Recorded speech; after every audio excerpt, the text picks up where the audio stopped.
There is nothing as powerful as a changed mind.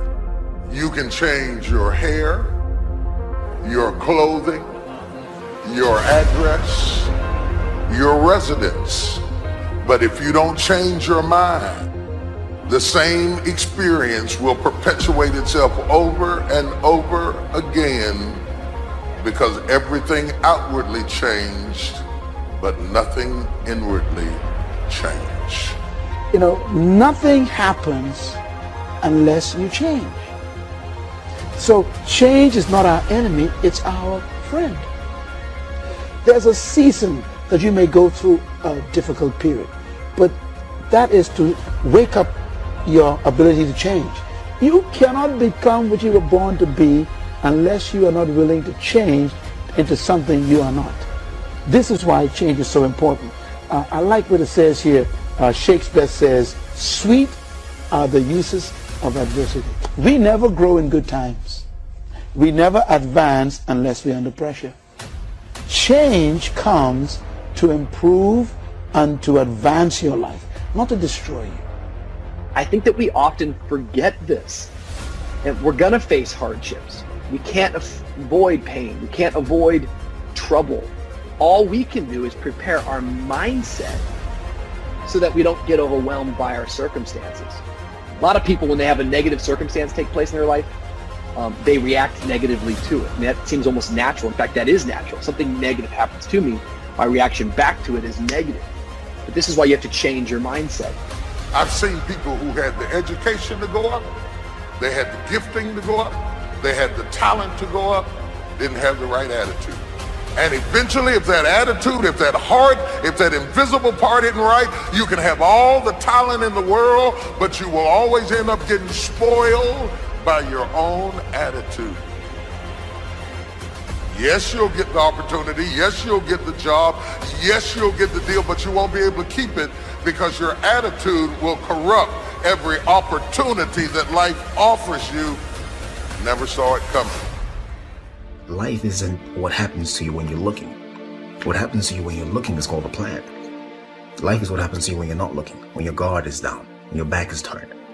It's going to work on a Friday morning feeling good and having your boss call you in. And you know she has a look on her face and you know that look isn't good. You know the economy isn't so hard and we've got to let you go. And all you can think about are those 3 kids you have at home. You know, life is coming home from work and finding that note on the kitchen table saying, "Hey, I can't do this anymore. I'm sorry, I love you, but I've got to go."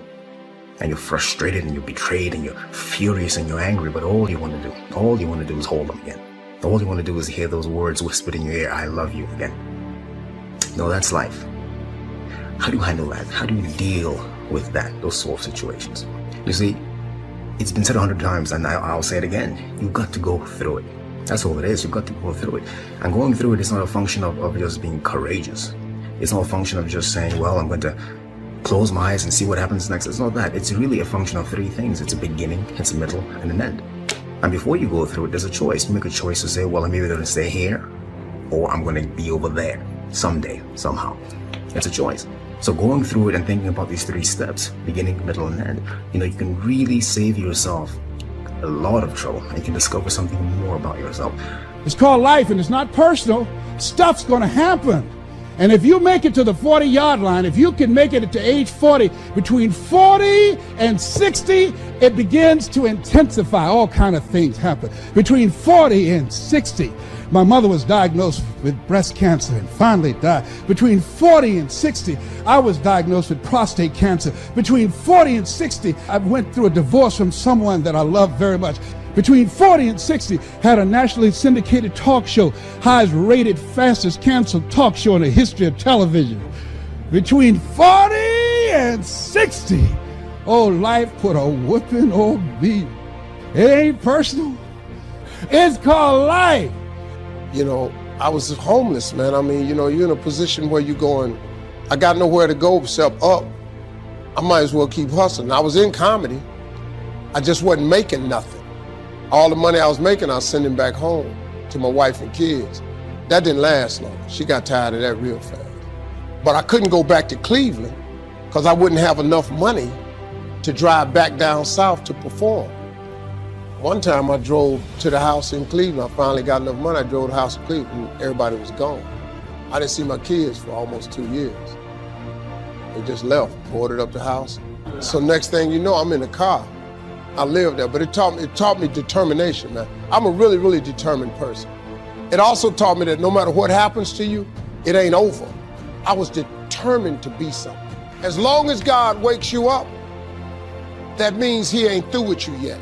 There is nothing as powerful as a changed mind. The only way off of welfare is to change your default settings. The only way to get a good education is to change your default settings. As long as you're programmed with what you can't do and what you can't be and what you can't have, you will never get up. But I dare you to go into your phone booth like Clark Kent and spin around and come out Superman and say, wait a minute, I'm better than this. I'm getting ready to change my default setting. I will not let you abuse me. I will not stay. There is nothing as powerful as a changed mind.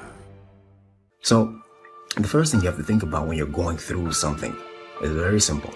It's, I'm not where I want to be, but I know I can get there. I have faith that I'm going to get where I want to be. So yeah, go through the grieving process. Grieve. Accept that. Say yes to that. You know, one day you look up and, you know, you're still in pain, you're still hurting, but you realize that, hey, it's not as bad as it was. It doesn't hurt as much as it did. And I'm going forward, I'm moving forward.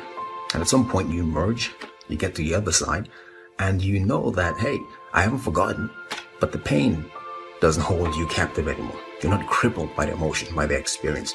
You're not living out of the past, out of your experiences of pain and defeat and betrayal. You're not living out of all that stuff. You're living in a new perspective. It's not what happens that determines the major part of your future. It's not what happens. What happens, happens to us all.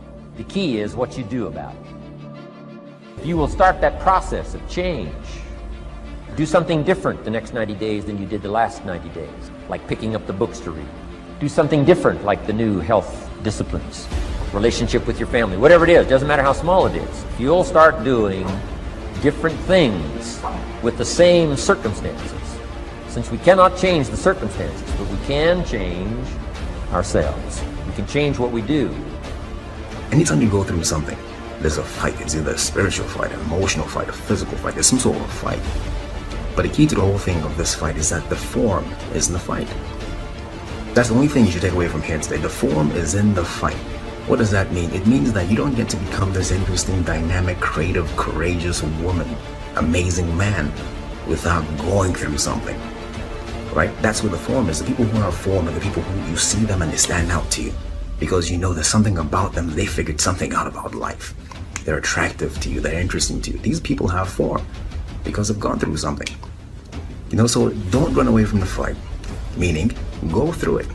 Don't be afraid to go through it. Get through it, because at the end of getting through it, I guarantee you there's at least one thing you discover about yourself. You discover that there's a version of you haven't discovered yet. You don't even know exists yet. It's not that you might not mess up and do what you used to do. It's just that it's no longer your normal. And when it's no longer your normal, you will never go back to it like it used to have you. Because the moment you get out of the situation, you change back into who you're supposed to be. Y'all don't hear what I'm saying to you. Both the pig and the sheep can fall into the same mud, but the difference is in the default. The pig is defaulted to lack the mud. The sheep has a default that says, I don't belong in this mess. I might be in this mess, but I don't belong. I don't have to tell you things are bad. Everybody knows things are bad. It's a depression. Everybody's out of work or scared of losing their job. The dollar buys a nickel's worth. We know the air is unfit to breathe and our food is unfit to eat. We sit watching our TVs while some local newscaster tells us that today we had 15 homicides and 63 violent crimes, as if that's the way it's supposed to be. We know things are bad, worse than bad. I don't want you to protest. I don't want you to riot. I don't want you to write to your congressman because I wouldn't know what to tell you to write. I don't know what to do about the depression and the inflations and the crime in the street. All I know is that first, you've got to say, I'm a human being. My life has value.